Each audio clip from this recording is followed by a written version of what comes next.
गजाननं भूतगणादिसेवितं कवेतजम्बूफलचारुभक्षणम् उमासुतं शोकविनाशकारकं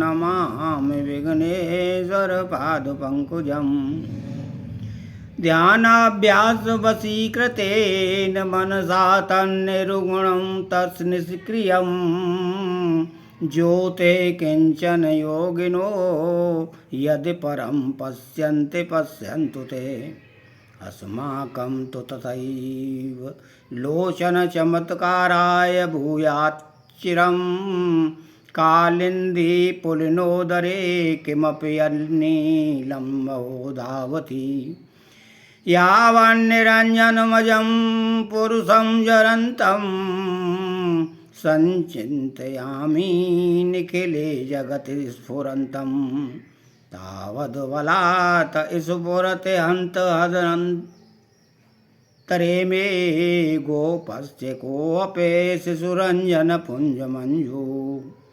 अर्थात जो गज के मुख वाले हैं, भूतगण आदि के द्वारा सेवित हैं, कैथ और जामुन के फलों का बड़े सुंदर ढंग से भक्षण करने वाले हैं, शोक का विनाश करने वाले हैं और भगवती उमा के पुत्र हैं, उन विघ्नेश्वर गणेश जी के चरण कमलों में मैं प्रणाम करता हूँ। योगी लोग ध्यान द्वारा वशीभूत मन से किसी निर्गुण और निष्क्रिय परम ज्योति को देखते हैं तो देखते रहें, पर हमारे लिए तो यमुना के तट पर जो कोई नील तेज दौड़ रहा है वही नेत्रों में चिरकाल तक चकाचौंध पैदा करता है। आओ, जो मैं संपूर्ण जगत में स्फुरित होने वाले निरंजन अजन्मा और पुरातन पुरुष का चिंतन करता हूँ, तब मेरे हृदय में अंजन समूह के समान काले वर्ण वाला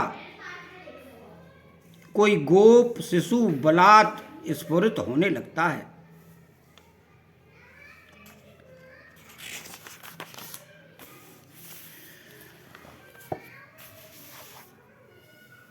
गीता का मैं प्रथम अध्याय आपके सामने आरंभ करने जा रहा हूँ। कृपया आप ध्यान से सुनें और ज्ञान प्राप्त करें। पांडवों ने 12 वर्ष का वनवास और 1 वर्ष का अज्ञातवास समाप्त होने पर जब प्रतिज्ञा के अनुसार अपना आधा राज मांगा, तब दुर्योधन ने आधा राज तो क्या, तीखी सुई की नोक जितनी जमीन भी बिना युद्ध के देने स्वीकार नहीं की। अतः पांडवों ने मारा कुंती की आज्ञा के अनुसार युद्ध करना स्वीकार कर लिया। इस प्रकार पांडवों और कौरवों का युद्ध होना निश्चित हो गया और तदनुसार दोनों ओर से युद्ध की तैयारी होने लगी। महर्षि वेदव्यास जी का धृतराष्ट्र पर बहुत स्नेह था। उस स्नेह के कारण उन्होंने धृतराष्ट्र के पास आकर कहा कि युद्ध होना और उसमें क्षत्रियों का महान संहार होना अवश्यंभावी है, इसे कोई टाल नहीं सकता। यदि तुम युद्ध देखना चाहते हो तो मैं तुम्हें दिव्य दृष्टि दे सकता हूँ, जिससे तुम यहीं बैठे बैठे युद्ध को अच्छी तरह से देख सकते हो। इस पर धृतराष्ट्र ने कहा कि मैं जन्म भर अंधा रहा, अब अपने कुल के संहार को मैं देखना नहीं चाहता, परंतु युद्ध कैसे हो रहा है यह समाचार जरूर सुनना चाहता हूँ। तब व्यास जी ने कहा कि मैं संजय को दिव्य दृष्टि देता हूँ, जिससे यह संपूर्ण युद्ध को, संपूर्ण घटनाओं को, सैनिकों के मन में आई हुई बातों को भी जान लेगा, सुन लेगा, देख लेगा और सब बातें तुम्हें सुना भी देगा। ऐसा कहकर व्यास जी ने संजय को दिव्य दृष्टि प्रदान कर दी। निश्चित समय के अनुसार कुरुक्षेत्र में युद्ध प्रारंभ हुआ। इस दिन तक संजय युद्ध स्थल में ही रहे।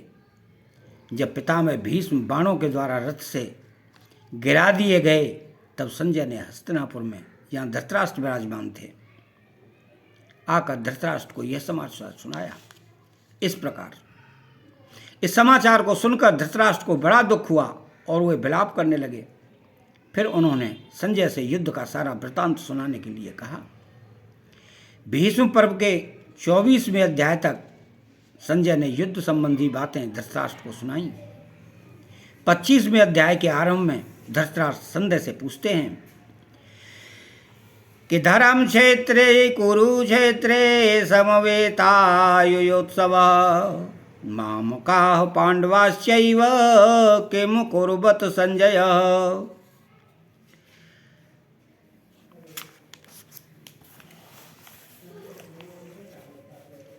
कुरुक्षेत्र में देवताओं ने यज्ञ किया था। राजा कुरु ने भी यहाँ तपस्या की थी। यज्ञादि धर्ममय कार्य होने से तथा राजा कुरु की तपस्या भूमि होने से इसको धर्म भूमि कुरुक्षेत्र कहा गया है।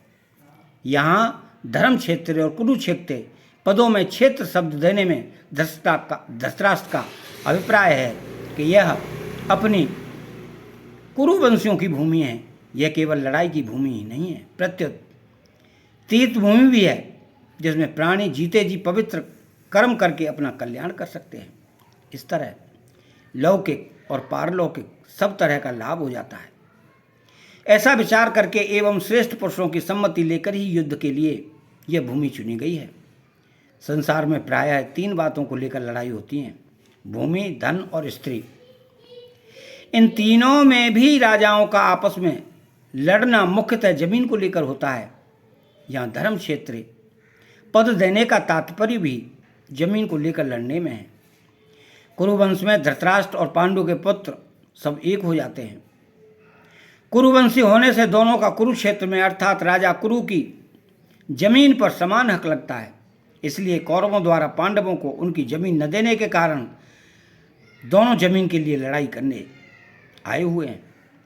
यद्यपि अपनी भूमि होने के कारण दोनों के लिए कुरुक्षेत्र पद देना युक्ति संगत न्याय संगत है, तथापि हमारी सनातन वैदिक धर्म संस्कृति ऐसी विलक्षण है कि कोई भी कार्य करना होता है तो हम धर्म को सामने रखकर ही होता है।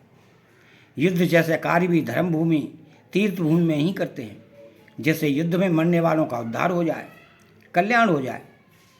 अतः यहाँ धर्म क्षेत्र के साथ कुरुक्षेत्र का पद आया है। यहाँ आरंभ में धर्म पद से एक और बात भी मालूम होती है कि अगर आरंभ के धर्म पद में से धर लिया जाए और 18वें अध्याय के अंतिम श्लोक के मम पद में से म लिया जाए तो धर्म शब्द बन जाता है। अतः संपूर्ण गीता धर्म के अंतर्गत है, अर्थात धर्म का पालन करने से गीता के सिद्धांतों का पालन हो जाता है और गीता के सिद्धांतों के अनुसार कर्तव्य कर्म करने से धर्म का अनुष्ठान हो जाता है। इन धर्म क्षेत्र कुरुक्षेत्र पदों से सभी मनुष्यों को यह शिक्षा लेनी चाहिए कि कोई भी काम करना हो तो वह धर्म को सामने रखकर ही करना चाहिए। प्रत्येक कार्य सबके हित की दृष्टि से ही करना चाहिए, केवल अपने सुख आराम की दृष्टि से नहीं। और कर्तव्य के विषय में शास्त्र को सामने रखना चाहिए। समवेता युजुत्सव।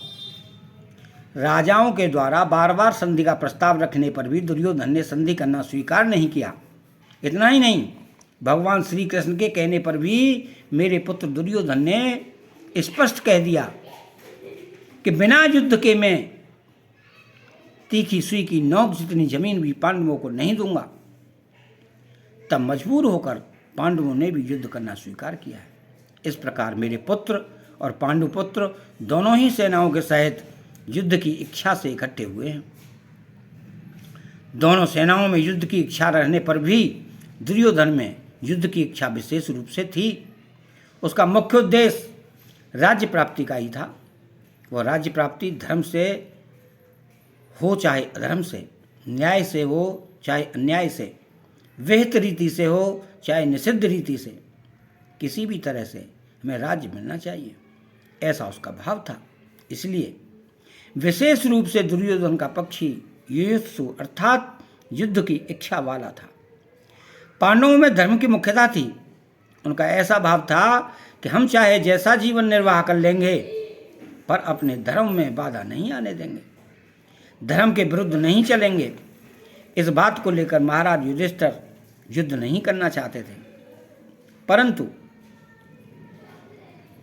जिस मां की आज्ञा से युधिष्ठिर ने चारों भाइयों सहित द्रौपदी से विवाह किया था, उस मां की आज्ञा होने के कारण ही महाराज युधिष्ठिर की युद्ध में प्रवृत्ति हुई थी। अर्थात केवल मां के आज्ञा पालन रूप धर्म से ही युधिष्ठिर युद्ध की इच्छा वाले हुए हैं। तात्पर्य यह है कि दुर्योधन आदि तो राज्य को लेकर ही युत्सु थे, पर पांडव धर्म को लेकर भी युत्सु थे। माम कहा पांडवाश्चैव, पांडव धृतराष्ट्र को अपने पिता के बड़े भाई होने से पिता के समान समझते थे और उनकी आज्ञा का पालन करते थे। धृतराष्ट्र के द्वारा अनुचित उनकी आज्ञा का पालन करते थे।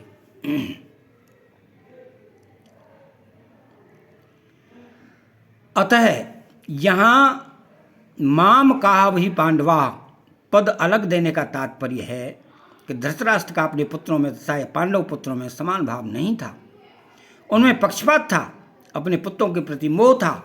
वे दुर्योधन आदि को तो अपना मानते थे पर पांडवों को अपना नहीं मानते थे। इस प्रकार उन्होंने अपने पुत्रों के लिए माम कहा और पांडव पुत्रों के लिए पांडवा पद का प्रयोग किया है, क्योंकि जो भाव भीतर होते हैं वही प्रायः वाणी से बाहर निकलते हैं। इस द्वैधी भाव के कारण ही धृतराष्ट्र को अपने कुल के संहार का दुख भोगना पड़ा। इसमें मनुष्य मात्र को यह शिक्षा लेनी चाहिए कि वह अपने घरों में, मोहल्लों में, गांवों में, प्रांतों में, देशों में, संप्रदायों में द्वैधीय भाव अर्थात ये अपने हैं ये दूसरे हैं ऐसा भाव न रखें, कारण कि द्वैधी भाव से आपस में प्रेम स्नेह नहीं होता, प्रत्युत कलह होती है। यहाँ पांडवाह पद के साथ एव पद देने का तात्पर्य है कि पांडव तो बड़े धर्मात्मा हैं, अतः उन्हें युद्ध नहीं करना चाहिए था, परंतु वे भी युद्ध के लिए रणभूमि में आ गए। तो वहां आकर उन्होंने क्या किया?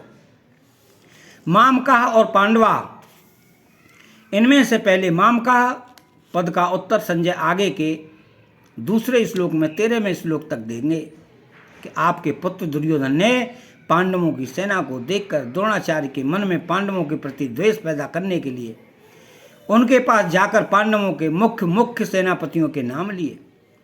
उसके बाद दुर्योधन ने अपनी सेना के मुख्य योद्धाओं के नाम लेकर उनके रण कौशल आदि की प्रशंसा की।